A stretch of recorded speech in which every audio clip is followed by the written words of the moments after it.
Praise the lord. ఆత్మీయ జీవితాన్ని బలపరచుట కొరకు ఒక చిన్న మాట. మన బైబిల్లో చూసినట్లయితే రోమియోలకు రాసిన పత్రిక 5వ అధ్యాయం 8వ వచనంలో ఒక మాట ఈ విధంగా వ్రాయబడి ఉంది. ఏమని? దేవుడు మన ఎడల తన ప్రేమను వెల్లడిపరుచున్నాడు. ఎట్లనగా మనం ఇంకను పాపులమై ఉండగానే క్రీస్తు మన కొరకు చనిపోయెను. దేవుడు తన బిడ్డలమైన మన ఎడల తన ప్రేమను ఎలా వెల్లడిపరిచాడండి? మనం ఇంకను పాపులమై ఉండగానే క్రీస్తు మన కొరకు చనిపోయాడు.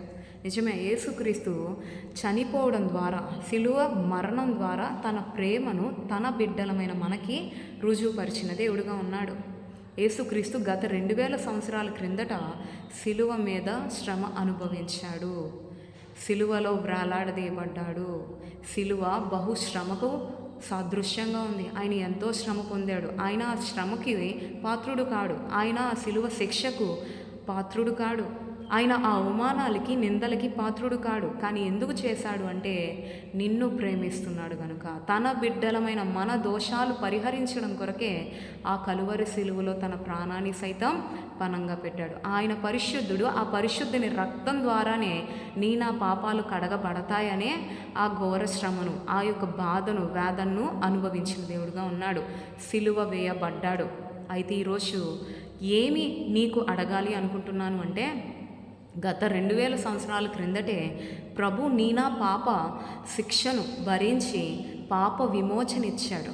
మనల్ని నిర్దోషులుగా, పవిత్రులుగా తీర్చిదిద్దాడు. అయితే నీ కొరకు, నా కొరకే శిలువ మీద వ్రాలాడదీయబడ్డాడు, శిలువ వేయబడ్డాడు గత 2000 సంవత్సరాల క్రిందటే. అయితే ఈనాడు అనేక మంది విశ్వాసులు అనుదినం ప్రభువుని శిలువ వేస్తున్నారు.